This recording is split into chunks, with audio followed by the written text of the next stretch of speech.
Ikaze kuri wowe ukurikiranye inama y'ubuzima. Ibiganiro byacu by'uno munsi turarebera hamwe akamaro k'ishu Cabbage. Ndagira ngo nkwibutse imbaraga bwa mbere ukurikiranye ibiganiro byacu, ndakwibutsa ko ukurikiranye inama y'ubuzima ukaba uteze amatwi ikiganiro cy'ubuzima. Imbaraga bwa mbere rero dufashe dutere inkunga, ukore subscribe, ukore share, ukore like kandi ukore na comment. Kana none ndagira ngo ngushimire ko waduhaye umwanya wawe ndetse ukomeje gukurikirana ibiganiro byacu.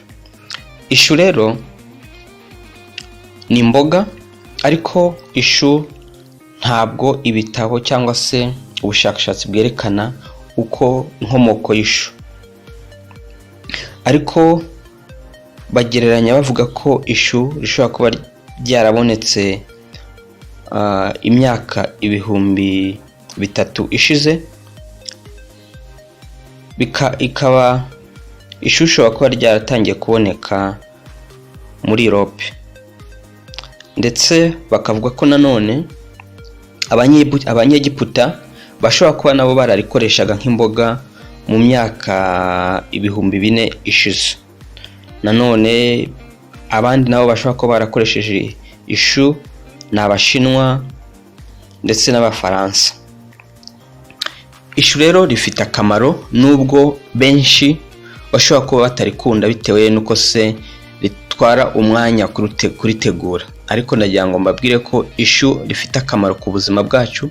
Rifite ibintu byinshi dukeneye, rifite intungamubiri nyinshi dukeneye kugira ngo umubiri wacu ugire ubuzima bwiza.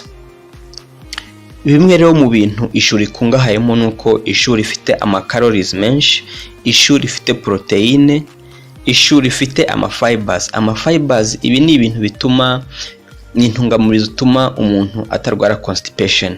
Ni ukuvuga ngo iyo wariye ishu neza ukarirya ntabwo ugira ikibazo cya constipation. Kandi ishu rirakize muri vitamine K1, vitamine K2. Ishu rirakize cyane muri aya mavitamine, ndetse nanone ishu rirakize kuri vitamine C.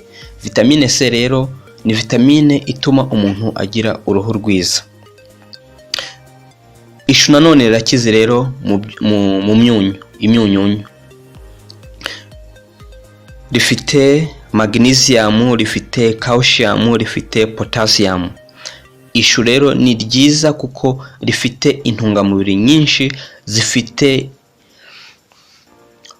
zifite akamaro ku mubiri wacu ndetse no ku buzima bwacu.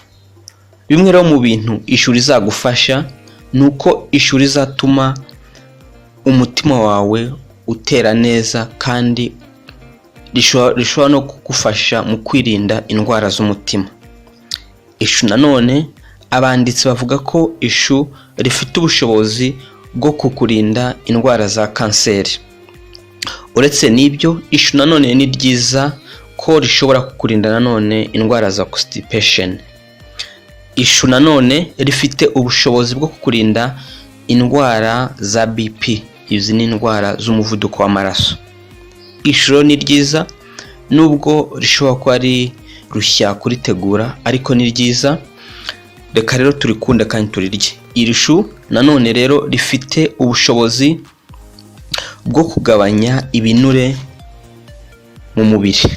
Ni ukuvuga ngo ibi ni ibinure biba biri mu mubiri wacu, cyane cyane munsi y'uruhu, ndetse n'ibinure biba biri hafi y'imitsi y'amaraso.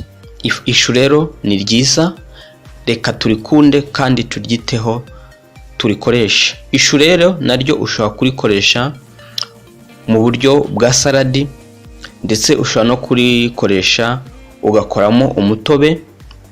Ukuntu ukora ni ugufata ishu ukarikatakata, wamara kurikatakata ugashyira muri blender, maze ukongeramo utuzi dukeya, maze umutobe uvamo ukaba ari unywa. Then ubundi buryo nuko ushobora kuriteka ukarirya ritetse. Ishu rero rifite akamaro kenshi kandi rifite ibintu by'ingenzi umubiri wawe ukeneye. Reka rero turyiteho ndetse turirye mu buryo bwose bushoboka kuko bizatugirira akamaro. Ndabashimiye rero ko mwakurikiranye ibiganiro byacu, ko kandi mukomeje kudutera inkunga, mukora share, mukora subscribe, mukora ndetse na like. Iki rero cyari ikiganiro cy'ubuzima mu nama y'ubuzima. Ndabashimiye kandi ndabifuriza kugubwa neza ndetse ndabifuriza kugira ibihe byiza. Murakoze.